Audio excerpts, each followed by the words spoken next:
And we're back with another episode of Unfiltered Wellness. I'm Gabe Jacobo. I got my co-host Austin. Austin, what's going on, my man? Man, this is a good day today. Actually, I got to walk over here today, so it was a really good day today. Good, good. Yeah, no, it's we I don't know if you could see the sunshine coming through, but I have survived the blizzard here I was and gonna say, what did it actually end up being a blizzard? Was it like what actually? yeah, it was a lot better than last time. It wasn't quite as cold and it did we got a lot of snow really, really fast, like pretty much from Sunday morning at about 8 a.m. till about 1 or 2 o'clock or I'm sorry, Saturday morning until about 1 or 2 o'clock on Sunday. It just snowed. So much snow. But the city's done a really good job already of clearing the streets up, sidewalks. I mean, the sun's out. It's a lot better than last time. So we Is it survived. is it a?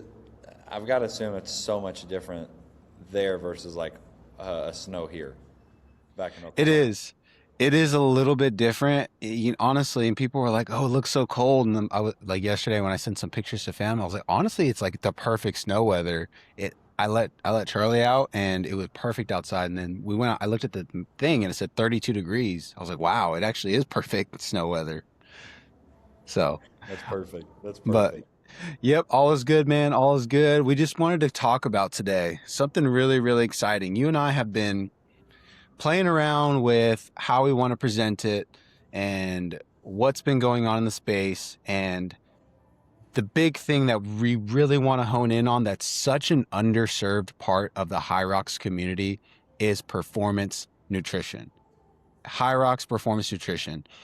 Now, to kind of set the stage, there is a lot of brands and specifically a lot of supplement brands, whether it be protein, carb mixes, gels, you name it, they have their name in the hat in the high rock space. So a lot of athletes in high rocks and not even just high rocks, but endurance sports in general, but specifically high rocks is what we're talking about, experience a lot of GI issues or they have something that's just not optimized because they're not getting their nutrition from a whole based food protocol. So before I go super duper deep down the rabbit hole, dive in a little bit more on what HYROX performance nutrition means and why it differs from what somebody else might look at from either a supplemental standpoint or even just a philosophy standpoint. Yeah. The Can I take over on that, Gabe? I didn't know if you were going in. No, go in. Okay, cool. So I think you're kind of hitting on the nail on the head there, like, mentioning GI, this, that, the other. Like, what does that really mean, though? I think when people are like, oh, my stomach's messed up, that's not really all we're talking about. We're talking about relationship to the ENS. So it's your gut and how it talks to your brain. So when we see athletes and we, do want to pursue a higher level, like, we've been talking about this concept of sub 60 and what that really entails and what that requires. And you've got to be able to manage the stress load of it all. Well, if the stomach and the brain disruption is going there, how are you going to keep the drive? How are you going to keep the mood stability? Something's going to have to give. Something else in your life is going to have to give, unless we can figure out how to properly manage our recovery to be able to come up to the point where it needs to be to push at that level. Oftentimes, I keep seeing more than not, people just want to do more, and it's not always just about doing more, training more, volume more, this. Like, learn how to recover more. And that's what I think performance nutrition really as a whole allows people to do, and learn this relationship of food far beyond just, hey, here's some calories, hey, here's some macros. How can we actually Right. take these things and leverage them for ourselves to be able to take it that next step, to go to that next level? Inevitably, if you go far enough, you will eventually see it regardless.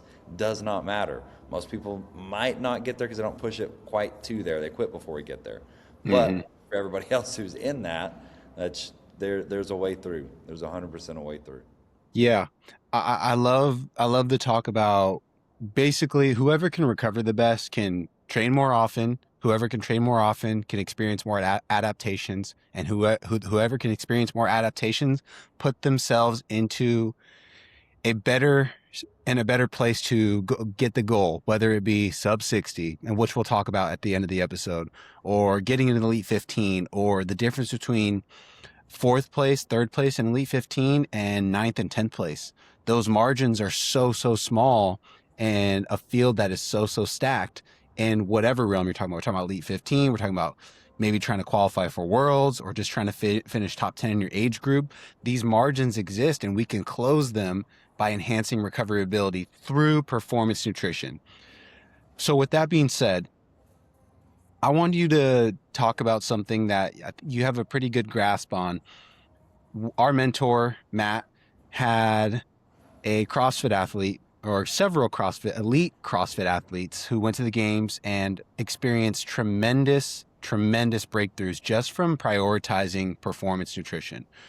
I want you to talk a little bit about that. Why don't people in the elite field or people who want to take it a little bit more serious do the little things in nutrition to get that bigger edge and that bigger bump right now? Why don't they do that? And what did he do to enhance that? I honestly think that you'd have to ask Matt on that one, but I'll give my opinion. Yeah. I think it's very important to be able to. I don't know if people really realize how important it is. Like we do, but we don't. We do, but we don't. And so I think because of how busy life is, a lot of times people are just like, well, I can take this, and it's efficient and move on. Wherever do we ever see that be the golden ticket? There is no golden ticket you get. There's a process to everything. Sometimes that might look a little bit different on nutrition rather than here's my protein shake, here's this, and I'm out the door. Maybe it means you learn about how food actually goes beyond the level of, just what the food is, just the food quality of it.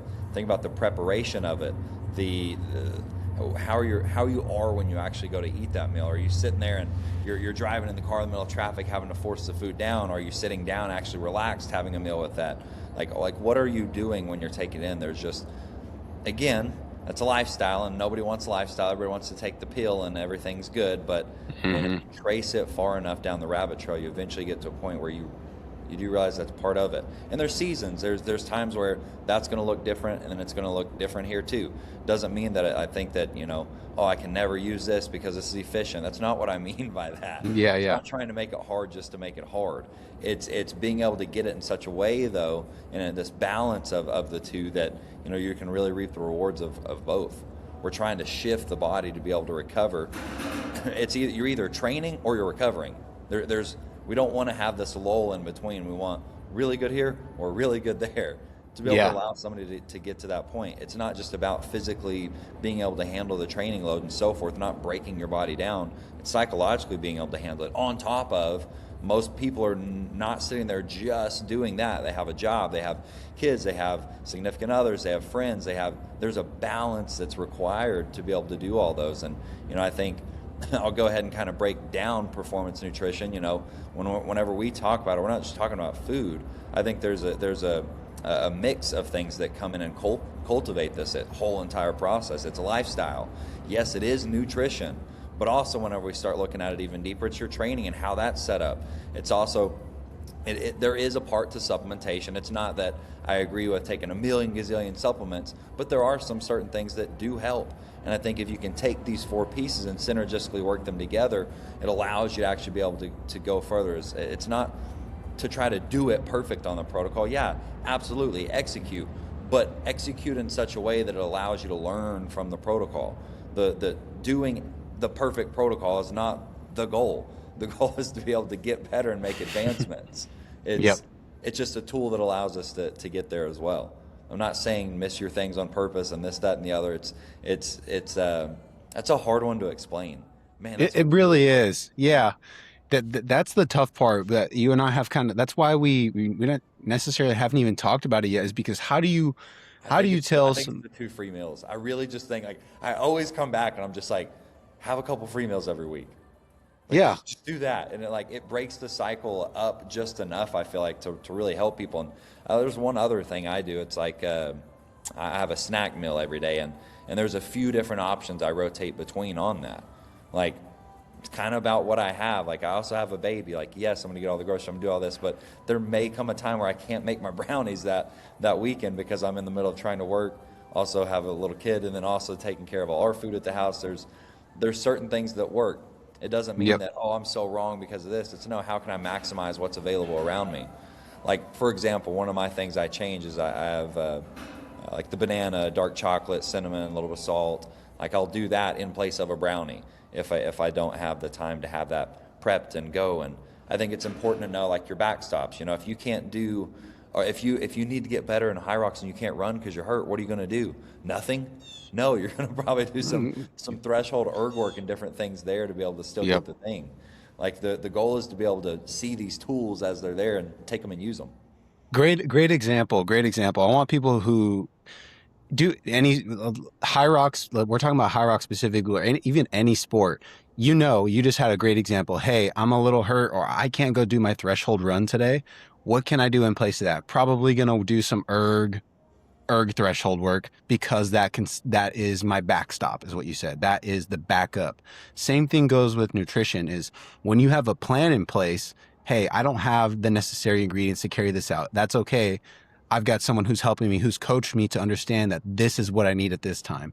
And it's not always necessarily even nutrition like we're talking about too. It's the habits. Is can I get to a parasympathetic state to where I can actually absorb the nutrients that I'm actually putting into my body? Is my gut in a place to where it can absorb those nutrients? Is it inflamed? Am I inflamed? There are so many different questions. How's my bowel movements? Do I have bowel distress? Am I gassy? Acid What reflux? adjusts when you have a double threshold day versus having just a zone 2 day? How does your stomach respond? Like there's so many Yep. pieces and assets of it. And when people understand, this is what I want, I guess, everybody to understand is when you can understand the nuance. Everybody understands the nuances of their training. Okay, people, especially in HYROX, they know exactly what they're doing for what reason. The same thing can be said about nutrition. Yes, calories in, calories out, whatever, but that's not that simple. Just like your training isn't that simple. There are nuances as to why you're doing things at certain times, certain feeding windows, certain nutrients that upregulate other things that you put into your body, whether it be with that same meal or the meals that come after, to make sure that you're getting the proper vitamins and minerals in your body. And I wouldn't even call it intense, but it's so underserved.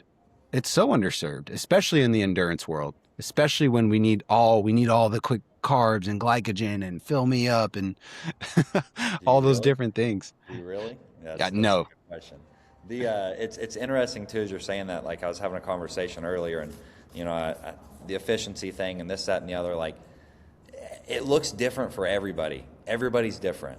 Everybody responds to stuff differently. Some people Yep. can take a triple threshold session and completely be fine and nothing happens. Somebody takes one threshold and all of a sudden their GI's messed up. Like everything is different.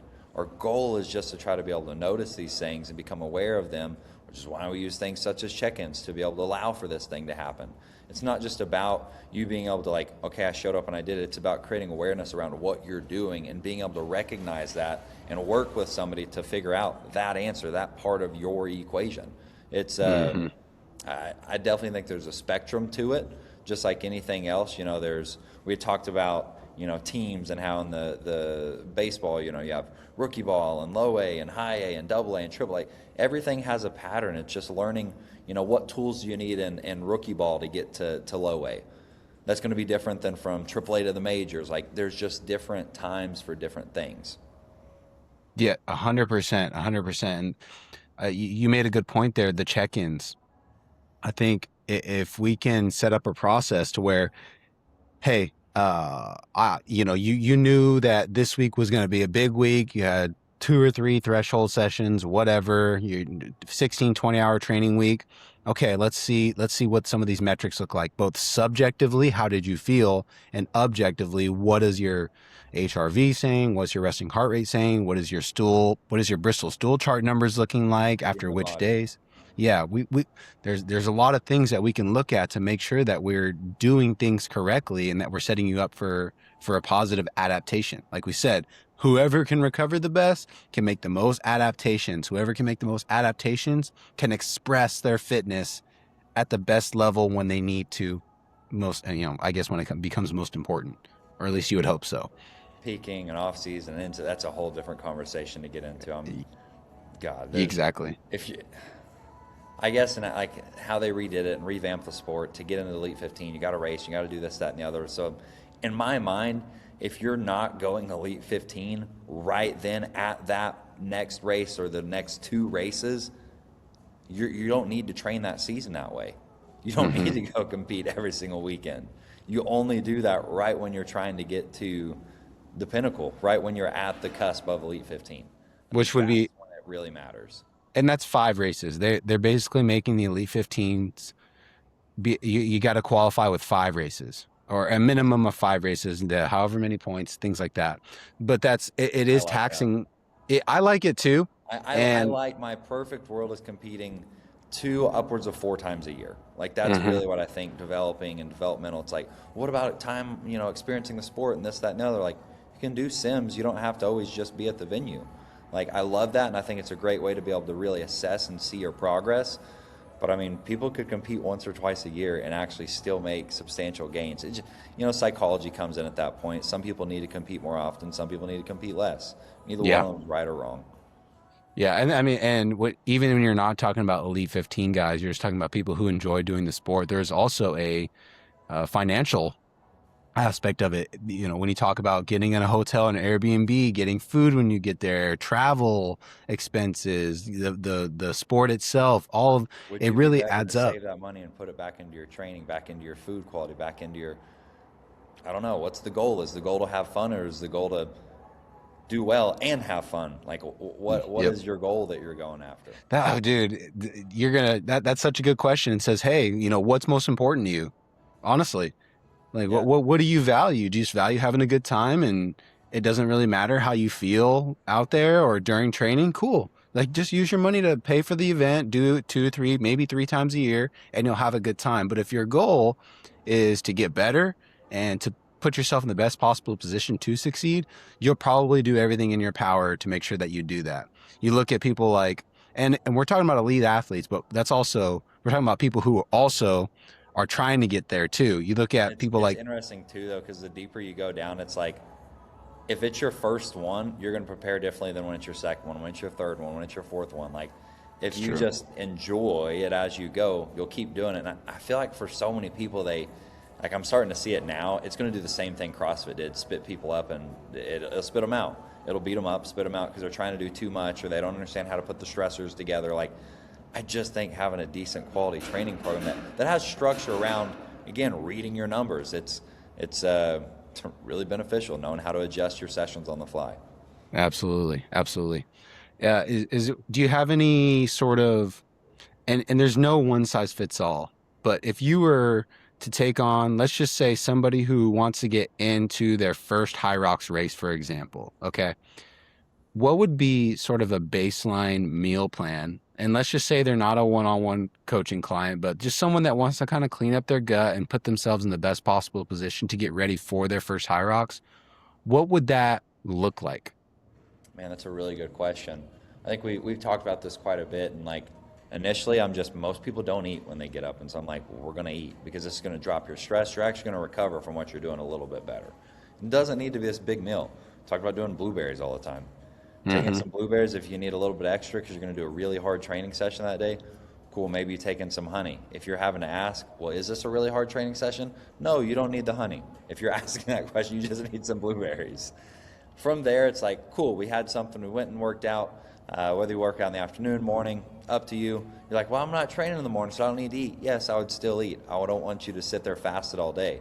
So I actually end up helping you over the long run because it's going to help make you a little bit more relaxed, more settled. Cortisol is going to drop. We talked about fasted training, a way to do that and still be fasted. Like there's a lot of ways to do stuff. But breakfast, that's what I'd say initially. Lunch, definitely need to have something. I don't care what this is as much as I care that it's something good. I'd prefer you made it. You didn't make it out of a package. You took some meat, you took some rice, potatoes, something of the like. You had some good quality fats with it, some avocado, maybe you used beef, maybe you had some olive oil with it. Great, simple. If you have some kiwis, oranges, you just knocked out an entire meal. You can take a kiwi, you can take an orange with that. You get that sweet taste of that hit at the end of it. This also helps you break down your food. Cool, So move good. on. Dinner time. Let's say they're training in the afternoon, so they're actually gonna have a snack. This is meal 3. Somebody have a snack. This is simple. I love things like RX bars, Kai's bars. If this is just we're trying to get to point B from A, this isn't me trying to get to Z. This is just us making improvements one step at a time. I love a Kai's bar. I love an RX bar. Kai's bar has this chocolate chip cookie dough bar that literally tastes like chocolate chip cookie dough. So if you like sweet, That sounds great. good. And it's also going to give you good sustainable energy coming in the day. Then you can have your training session go in, get it done. People are like, but you just had fats there. Don't I need just carbs? It doesn't matter as much as you think it does yet. Yet we just need to make sure we're taking care of wellness, because if we learn the right pattern and learn how to be well, performance will come as a byproduct, and it will continue to be able to do that over time. It's the tortoise and the hare. I know it's slower, but it actually lasts. Yep. Last but not least, somebody's going to have some dinner. At that point, I'm like, this is a great time to be with your family, have some things with them. It's like, I would still prefer this meal to be cooked at home, but I also get that things happening, things are going on. There's great options. It doesn't have to be anything crazy. You can also be able to pick up something like a kava, for example.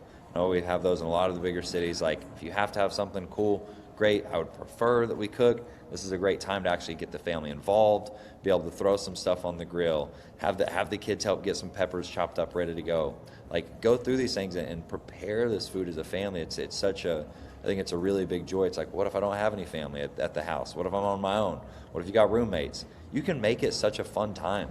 Like, you really can. Making food should be fun and enjoyable. It doesn't have to be this complex thing. Literally, take some beef, throw it in the pan, just nice out of the fridge. Boom. Yep. I would love to have some veggies at that point. I don't even care what you're doing. It's like, if you haven't been doing anything, you can even get some frozen veggies. Get some frozen peppers and onions. Throw them in another skillet. Wow, in 15 minutes you have an entire meal ready to go that's so nutrient dense for you that you're going to feel great. You're going to recover from your training better. It's I mean, that'd be my 4 meals. If somebody's like, wasn't used to eating, those are the first 4 meals, I'd be like, we need these. Like, Yeah. please just get these in. It's like, well, is that enough? It doesn't matter yet. None of that matters yet. We're just now starting. That'll be probably a little bit less food than people are used to having, or actually they'll feel really full. A lot of people Yeah. only eat a couple times a day. And so they'll feel like this is a lot. Like, you're going to want to eat at lunch and at dinner. Like, you're going to want to have some food. That snack, you might need 2 of those bars. You might need a bar and a fruit. Like, you might be able to do a little bit of something with all those. But it's just a good way of getting started. It's real whole food is what we're trying to look at doing. Absolutely. I love it. And it's simple. Just creating momentum and getting people fed, getting people to understand that it's okay to eat. And Oh, you can have food. I'm not going to gain 50 pounds. no, probably not. I'm So still shocked about the losing. Gave it 9 pounds in 2 weeks. That doesn't make sense to me. I lost 9 pounds in 2 weeks. yeah, Doing you less lost. and eating more. So just for everybody to understand, Austin, just like you said, lost 9 pounds in 2 weeks. He ate more, trained less, and you sleep. How was sleep? Same Same, average. same average sleep, same average HRV, resting heart rate. 140s, 150s. Yep. Yep. It Yep. came up. That came up. Resting heart rate sitting back in the 45, 46 range. So, Hmm. I There mean, you go. I wonder what my Garmin's been. I don't know. I haven't checked my resting heart on that one. That one's always lower, I've noticed. I've noticed that too. I agree. Got me. I'm 2 points higher on my average Whoop versus my Garmin. My Garmin's like 45 now. Yep, that I can ditto. Mine's the same way. Yeah. So to kind of I before we recovered. move I on, recovered. I used food better because I was in a more recovered state. wow, imagine that. Force Everything we just back. talked about. Everything's It just even kill now throughout the day. There's a balance to everything you have to respect. You just need to be able to learn how to read it so you can respect it. there, yeah, exactly. How can I, we s- find the I tried balance? to put 7 plates on my back Monday. Like, Hmm. I did get 6 1/4, but the seven I rethought myself on that one. You're like, probably not today. Yeah, yeah. This is really heavy. Okay, put this back up. Yeah, yeah. I love it. Well, before we move on and wrap up here for the episode, this is a quick one. We just want to talk about it because it's just so prevalent right now and something we definitely want to talk about. Is there anything else you wanted to highlight on that? Stomach leads the way. If you have any type of GI issues, if you have any type of mood disturbance, high irritability, anxiousness, depression. I mean, athletes that are pushing at these levels, these are real things that just happen. We don't know how to recover on the back end, and we'll just run ourselves through the wall. This is that like sub 60 time. This is, hey, I just started a HYROX and I just think I need to go hard all the time and I'm burning out. Like, if if you don't want to burn out, you actually want to enjoy that experience and be able to find that next level. Like, I mean, I think that's the golden ticket. I really do. I hundred That percent is agree. HYROX performance nutrition to me. I love it. I love it. And it's so exciting because there's so much nuance to it. So you get to, not everybody one size fits all, but there are a lot of commonalities between athletes of all levels, especially when you take it very, very serious and it bleeds into your everyday life as well. So Absolutely. you mentioned a sub 60. So just for a little bit of background, it is February 24th as of this recording, and we are about, I'd say 12, 13 weeks ish from HYROX, New York City, which is where my next race is. And I will be all systems go to sub 60 in New York City. Friday, May 29th, I believe is the date. That is everything that we're doing now is pushing it to go sub 60. And the reason why that matters is because now more than ever, it's all about respecting recoverability. There are different things that we'll do along the way. Like right now, we're going through a little mini cut with me, shedding off a little bit of weight, some body fat, maintaining lean muscle mass, but also still respecting the recovery aspect of it when it comes to me pushing performance gains, whether it be through a couple of threshold runs throughout the week, a long run, or different strength training work exercises and sessions that we mix in between, along with aerobic work, which is about 6 days a week. Yeah. Yeah, so about 6 hours at least worth of aerobic work per week right now. That is the goal, and that is something that we've talked about for a while, but it wasn't quite ready. That we gotta respect the time, and I value enjoying my life. That's why we haven't necessarily pushed maybe as hard as we could have in the past. Would you agree? Do we get where we are now if you go too fast? I doubt it. I don't I know. 100% doubt it. Does the athlete burn out? Do they? That's that whole whiplash. Well, the next Charlie Parker would never be discouraged from becoming Charlie Parker. I'm like, you're not Charlie Parker. 99.99999% of people listening to that, you are not Charlie Parker, and that is okay. But I'm the Yep. point one. You're not, and that's okay. Respect the house rules. You can get there and actually get even a little bit further if you learn the house rules and how to respect them, and just respect and recovery. Like Yeah. literally.